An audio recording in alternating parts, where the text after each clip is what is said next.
INSS 2025, novas regras que você precisa saber. Atenção! Incapacidade é diferente de deficiência. Então, você que busca um BPC, benefício de prestação continuada, no valor de um salário mínimo, até mesmo para quem nunca contribuiu, ou você que busca uma aposentadoria por invalidez, ou até um auxílio-doença, casos que a gente pega aqui no escritório praticamente todos os dias, sou advogado há mais de 13 anos, então já te convido a se inscrever nesse canal e a acompanhar essas informações. Inclusive, no final, eu vou mostrar 2 exemplos na prática que tivemos aqui no escritório com condenação até mesmo em atrasados, além da pessoa poder receber o benefício para o resto da vida. Então, vem com quem faz na prática, vem com o professor Nakamura e eu estou aqui pronto para te ensinar. E se você tiver dúvidas, já vai deixando nos comentários. Combinado assim? Incapacidade é diferente de deficiência. Regras diferentes, benefícios diferentes. Olha só, o que é a incapacidade laboral para fins previdenciários? Porque a gente tem até mesmo a incapacidade no direito do trabalho, e eu sempre falo, direito do trabalho e direito previdenciário são correlacionados, mas não são a mesma coisa. A incapacidade laboral, como o próprio termo sugere, refere-se à condição de um segurado que não consegue exercer suas funções de forma habitual, seja de maneira parcial ou total. Então, as suas funções profissionais ficam prejudicadas. E o próprio Manual Técnico de Perícia Médica do INSS, existe a versão de 2018 e depois posteriores edições, ele descreve como incapacidade laborativa a impossibilidade de desempenhar atividades específicas de um determinado trabalho, função ou ocupação, em razão de alterações físicas, psicológicas ou fisiológicas causadas por doença ou acidente. Então, coloquei em negrito para a gente fixar isso aqui. Incapacidade para o trabalho. Não confunda com a pessoa com deficiência, que a gente já vai tratar aqui também. Tá bom, pessoal? São direitos diferentes, benefícios diferentes, com regras diferentes. Além dessa definição técnica, o mesmo manual traz classificações importantes para que se compreenda melhor como que essa incapacidade pode se manifestar. São elas: primeiro, grau da incapacidade. Qual grau? Grau parcial, quando o segurado ainda consegue desempenhar parte de suas funções, mas com limitações que comprometem o seu rendimento.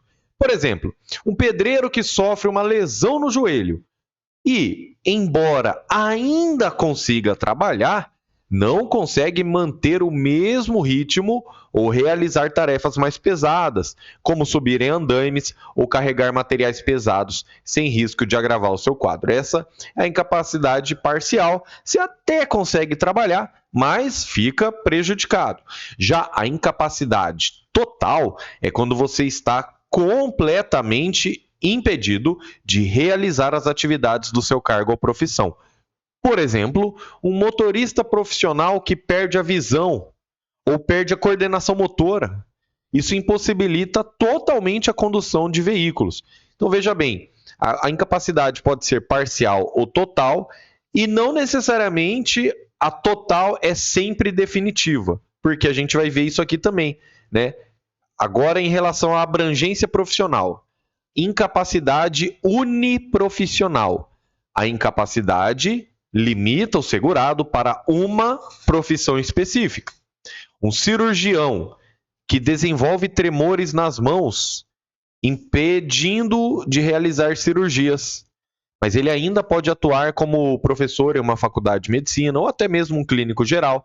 Então, uniprofissional impede uma profissão específica que pode ser a que ele já vinha exercendo, mas permite uma recolocação para o trabalho.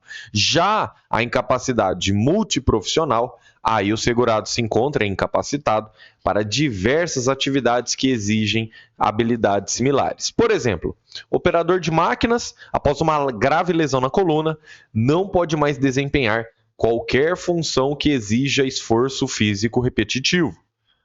omniprofissional, e essa talvez seja a que mais venha à cabeça das pessoas. É uma incapacidade total para qualquer tipo de atividade laboral, independentemente da área ou função.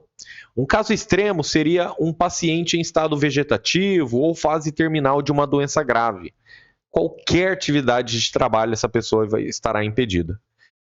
Lembra aquilo que eu falei? Nem sempre a incapacidade total é para sempre e nem sempre a parcial é temporária, porque são conceitos e requisitos diferentes. Aqui a gente vai acompanhar. Duração da incapacidade. A temporária é quando existe uma expectativa de recuperação de capacidade do trabalho em um prazo determinado. Por exemplo, uma pessoa sofreu uma fratura em um membro, só que depois de passar por um tratamento, fisioterapia, ela pode ter condições de retornar ao trabalho. Ou a permanente ou indeterminada. Não tem nem previsão de recuperação ou reabilitação, mesmo com os tratamentos médicos disponíveis. É o caso de doenças degenerativas, como o mal de Parkinson em estágio avançado.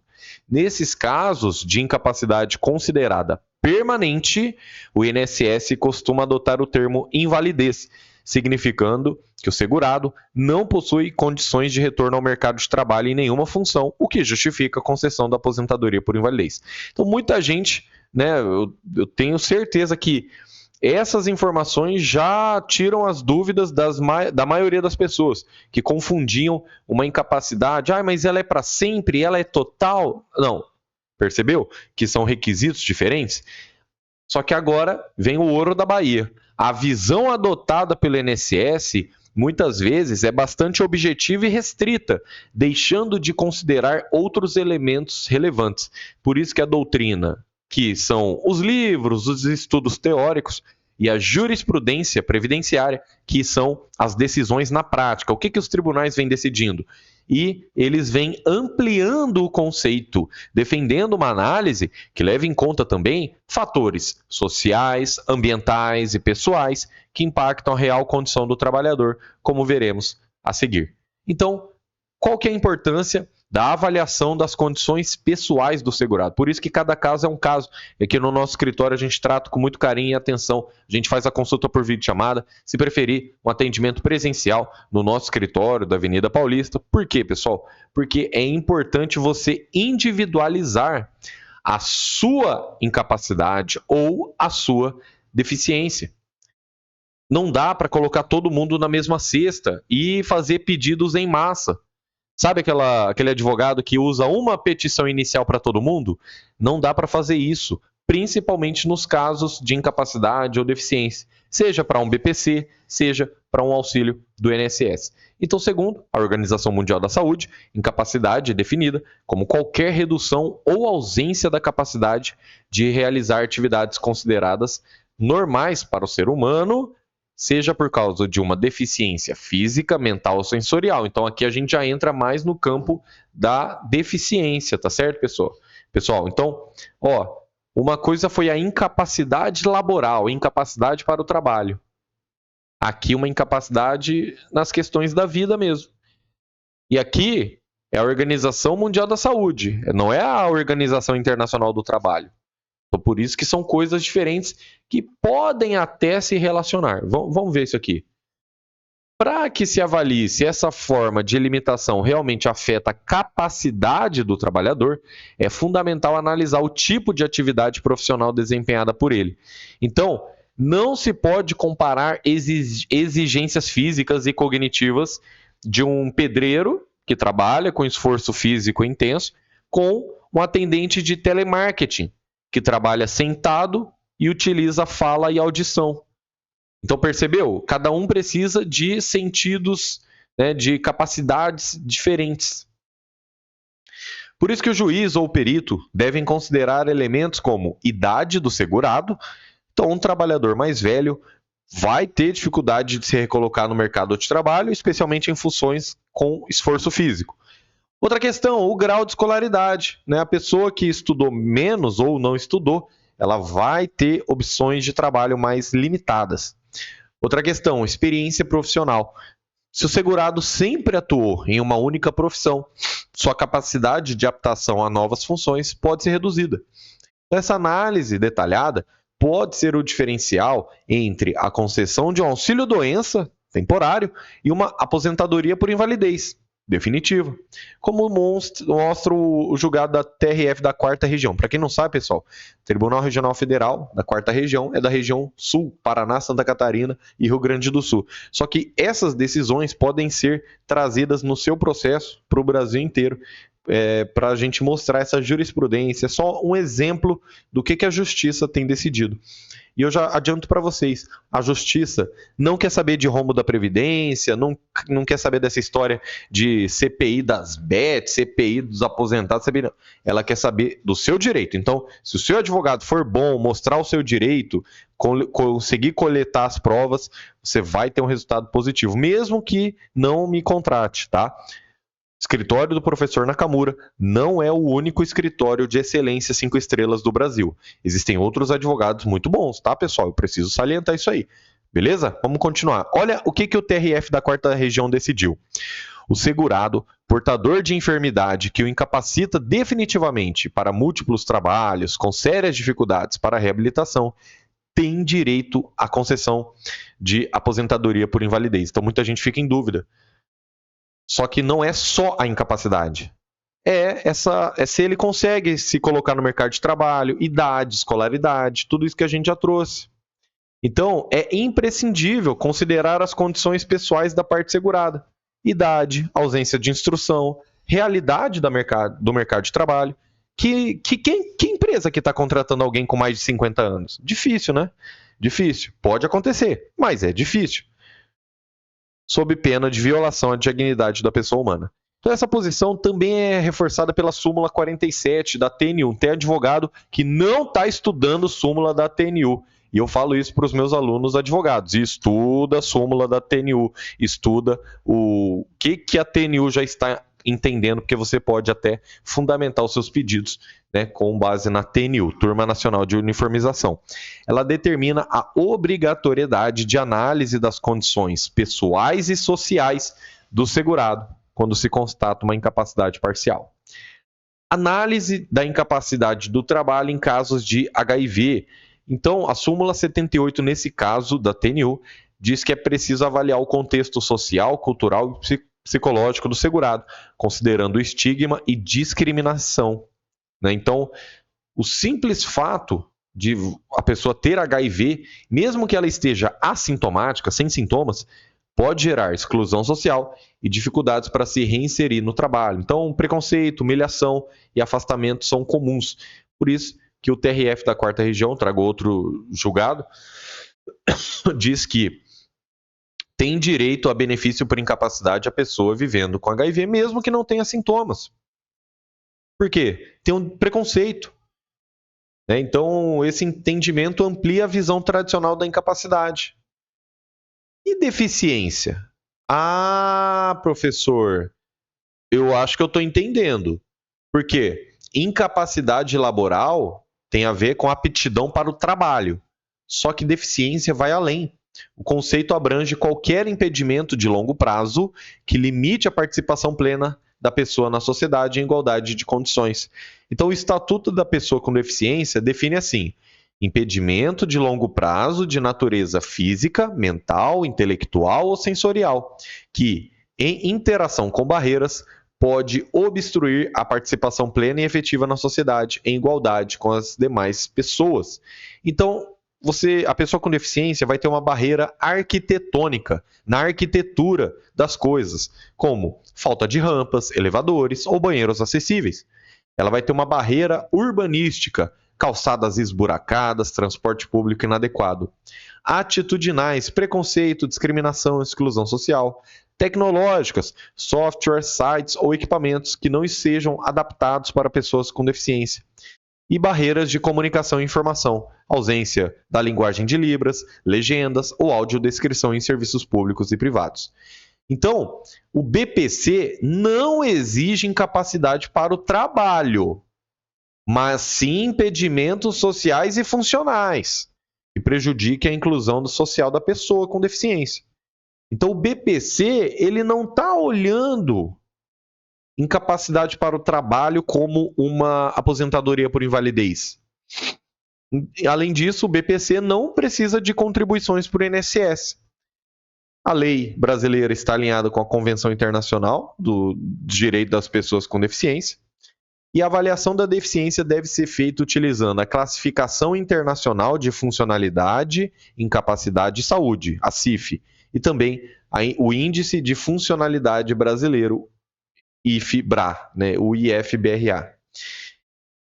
Por que é fundamental distinguir incapacidade e deficiência? Tá bom, entendi a diferença. Um tem mais a ver com o trabalho propriamente dito, o outro tem a ver com as funções para a vida em geral. Mas por quê? Porque a incapacidade tem foco na atividade profissional, isso aqui eu já vou passando, né? Mas os principais benefícios que você pode receber: auxílio-doença, incapacidade temporária, e você tem perspectiva de recuperação. E aposentadoria por invalidez e incapacidade definitiva, sem possibilidade de reabilitação. Ao mesmo tempo, o auxílio-doença, que seria temporário, pode se transformar em aposentadoria por invalidez. Você já ouviu essa história antes, né? Doutor, transforma o meu auxílio-doença em aposentadoria por invalidez. Sim, isso é possível. Depende desses requisitos, né, de não ter mais uma reabilitação profissional. Por isso que muita gente se pergunta, eu me aposentei, eu posso continuar trabalhando? Se for uma aposentadoria normal, sim. Se for uma aposentadoria por invalidez, não. Por quê? Porque para conceder a sua aposentadoria por invalidez foi levado em consideração, né, que você não poderia se reabilitar profissionalmente. Deficiência, foco na inclusão social e superação de barreiras, né? Trouxe aqui as barreiras da pessoa com deficiência, trouxe a definição. E se você vive em situação de deficiência e vulnerabilidade econômica, se você é pobre no sentido jurídico do termo, no sentido econômico do termo, você pode ter direito ao BPC. No escritório a gente nem cobra entrada para o BPC, por exemplo, tá? Não julgando outros escritórios, né? Cada um trabalha de uma forma, mas para o BPC, por exemplo, a gente já nem cobra entrada, né? Porque realmente a pessoa está ali numa situação de maior dificuldade, de maior urgência, né? Então, a gente tem muitos pedidos. Todos os meses a gente entra, eu não vou falar o número aqui, mas pode ter certeza aí que tá na casa aí de mais de centenas de pedidos de BPC todos os meses, tá bom? Então, a legislação prevê regras diferenciadas para aposentadoria por tempo de contribuição e aposentadoria por pessoa com deficiência. E por que essa diferença importa? Porque a incapacidade laboral está relacionada a benefícios previdenciários contributivos, né, que você contribui, como auxílio-doença e aposentadoria por invalidez. E a deficiência pode gerar o direito ao BPC, independente de ter contribuído. E a aposentadoria para a pessoa com deficiência, né, então, eu tenho deficiência, só que eu já contribuí muito, eu estou contribuindo. Eu só tenho direito ao BPC? Não. Você vai ter direito a uma aposentadoria para pessoa com deficiência, aposentadoria PCD, com regras mais favoráveis do que a aposentadoria comum. Pessoas com incapacidade podem trabalhar? É uma dúvida frequente, a resposta é que depende do caso concreto. Algumas pessoas, mesmo com limitações físicas ou mentais, conseguem desempenhar funções adaptadas às suas condições. Já outras, devido à gravidade da doença ou das limitações, realmente ficam impedidas de exercer qualquer atividade profissional. Então, cada caso deve ser analisado com base em critérios técnicos e jurídicos. Então, se foi concedido um benefício por aposentadoria por invalidez, o INSS ou o juiz, eles levaram em conta que você não poderia se reabilitar profissionalmente. Por isso que, se voltar a trabalhar, pode até perder a sua aposentadoria. Exemplos na prática. O primeiro exemplo, o perito errou ao usar incapacidade no lugar de deficiência. Pessoal, um perito, né, que faz laudos aqui para a justiça, a gente passou por isso. A senhora Marlene, 62 anos, diagnosticada há mais de 10 anos com polineuropatia periférica crônica, uma doença que afeta os nervos e compromete seu equilíbrio e locomoção. Ela nunca tinha contribuído para o INSS, ela vivia em situação de pobreza e a gente fez o pedido de BPC, né, o benefício de prestação continuada para a pessoa com deficiência. Vocês acreditam que o médico perito judicial, no laudo judicial oficial, concluiu que não tinha incapacidade para o trabalho, falou que ela poderia trabalhar. Porque ela não poderia caminhar longas distâncias, mas poderia fazer atividades leves. Só que, pessoal, o perito confundiu incapacidade para o trabalho, incapacidade laboral, com deficiência. Então, ele não analisou a deficiência com as barreiras urbanísticas, sociais e econômicas, que a gente já tratou nesse vídeo.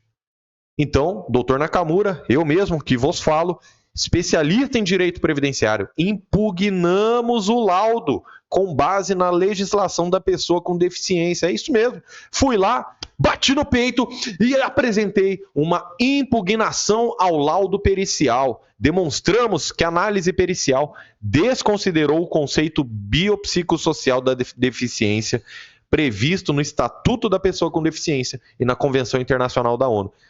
Além de especialista em direito previdenciário, sou pós-graduado em direito constitucional, estudei como é que foi feita essa Constituição, os direitos contidos na Constituição, estudei o direito aplicado, fiz pós-graduação pela Escola da Magistratura na preparação para ser juiz.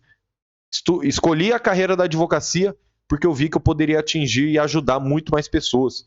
Então, se você quiser contratar o professor Nakamura como seu advogado, vai ser uma honra. Sempre deixo o WhatsApp no link do comentário fixado. Mas mesmo que você não queira, ou talvez sinta que não seja a hora, continua acompanhando os nossos conteúdos. Tenho certeza que você vai aprender bastante. E como eu falei, no BPC a gente nem cobra entrada. Você pode pedir uma avaliação gratuita no WhatsApp para o BPC e para outros benefícios a gente tem a nossa análise completa, porque essa análise completa permite você aposentar muito mais cedo e colocar muito mais dinheiro no seu bolso. Vamos lá. O juiz acolheu os argumentos da impugnação. Ele desconsiderou o laudo e concedeu o BPC à senhora Marlene. E fica tranquilo, tá? A gente cuida de mais de centenas de casos por mês e se você não quiser que a gente não mencione o seu nome, a gente não vai mencionar. Tá? A gente pede autorização antes aqui para trazer os casos, tá bom? Fica tranquilo quanto a isso, tá bom, pessoal? Beleza. Qual que foi o segundo exemplo? A incapacidade reconhecida somente após uma prova testemunhal. Aqui foi o caso do seu Adalberto, 55 anos, motorista profissional, foi diagnosticado com transtorno de ansiedade generalizada e depressão severa. Né? Esse caso tocou bastante a gente aqui do escritório, né, na consulta, realmente foi um momento muito marcante. E ele falou que ele tentou voltar aos trabalhos diversas vezes, mas com crise de ansiedade, isso o impedia de dirigir em longas viagens ou enfrentar o trânsito intenso da cidade. E ele foi motorista a vida inteira. Né? Então o INSS negou, falando que ele ainda poderia trabalhar em outra função. Mas com o apoio do Dr. Nakamura, eu, que vos falo, entramos com uma ação judicial pedindo aposentadoria por invalidez. O laudo pericial reconheceu incapacidade parcial. Então o advogado poderia ter se dado por satisfeito. Só que o perito sugeriu reabilitação profissional. Mas não. Dr. Nakamura, por sua vez, demonstrou que, considerando idade, baixa escolaridade e histórico profissional exclusivo como motorista, era inviável sua reintegração ao mercado de trabalho. O que aconteceu, pessoal? Fizemos prova testemunhal, chamei testemunha, ex-colegas, familiares, e o juiz reconheceu incapacidade total e permanente, concedeu aposentadoria por invalidez. Eu lembro dessa audiência até hoje, pessoal. Eu estava com uma gravata azul, um terno cinza, uma camisa branca, e ele do meu lado, falando, doutor, o senhor está vestido para a vitória. Eu falei, você que está pronto para a vitória. A gente vai conseguir esse benefício. Não é questão de causa-ganha, é questão de fazer justiça. E eu escolhi essa profissão porque na minha adolescência eu via meus avós saindo para trabalhar. Meu avô, antes das 6 da manhã, já pegava o fusquinha e ia para o sítio trabalhar. E assim foi a vida inteira. Só que quando chegou a hora deles se aposentarem, foi uma luta. Eu era adolescente, eu não era advogado ainda. Foi uma luta para conseguir se aposentar. E o INSS veio querer pagar uma miséria para eles. Então, isso já me despertou para o direito. Eu falei, opa, não é possível que a pessoa trabalhe a vida inteira, contribua a vida inteira, para depois ser esquecida e tratada como um número. E é por isso que eu decidi fazer direito, virei advogado, fiz as pós-graduações, me especializei e são mais de 13 anos advogando. Então, o que eu posso dar de conselho? Se conselho fosse bom, não se dava, se vendia. Mas eu, como amigo, eu quero te dar um conselho. Evite perder direitos por falta de informação, pessoal. Navegar pelas regras do INSS pode ser desafiador, principalmente com a diferença de incapacidade e deficiência. Se você, que é uma pessoa leiga, você é bom na sua profissão, né? Às vezes você é um mecânico, você é uma cozinheira, você sabe de tudo sobre a sua profissão. Você não tem obrigação de saber a diferença entre incapacidade e deficiência, porque até mesmo o médico perito errou no laudo que nós impugnamos. Então você não tem obrigação de saber disso. O problema é que você acreditou que o INSS daria o melhor benefício, a melhor regra para você, e isso não acontece, pessoal. Isso não acontece. Se isso acontecesse, não ia nem ter espaço para advogado previdenciarista. Eu estaria fazendo outra coisa, brigando contra atraso de voo, brigando pelo trabalhador na Justiça do Trabalho, que eu já fiz muita audiência também. Mas eu estou aqui no direito previdenciário porque eu acredito que você já trabalhou a vida inteira, você já fez o mais difícil. E você vai deixar o seu futuro nas mãos do INSS, o maior réu do Brasil, e os escândalos recentes do INSS mostram que o sistema é falho, que o sistema apresenta defeitos que precisam ser corrigidos na justiça. Então, se você quiser uma análise completa, WhatsApp, do link do comentário fixado. E se você achar que não é o momento de me contratar, ou se você tiver outro advogado, fica tranquilo, vai dar tudo certo na sua vida. Eu só peço para você se inscrever nesse canal, deixar o seu like para que esse vídeo chegue a mais pessoas que estão passando por essa situação. Eu acho que todo mundo tem o direito de conhecer essa informação. E você é uma pessoa boa. Você é uma pessoa que quando vê um conteúdo desse, você passa para frente porque você quer ajudar outras pessoas também. Então compartilhe esse vídeo, que Deus te abençoe grandemente e vamos juntos até a próxima live.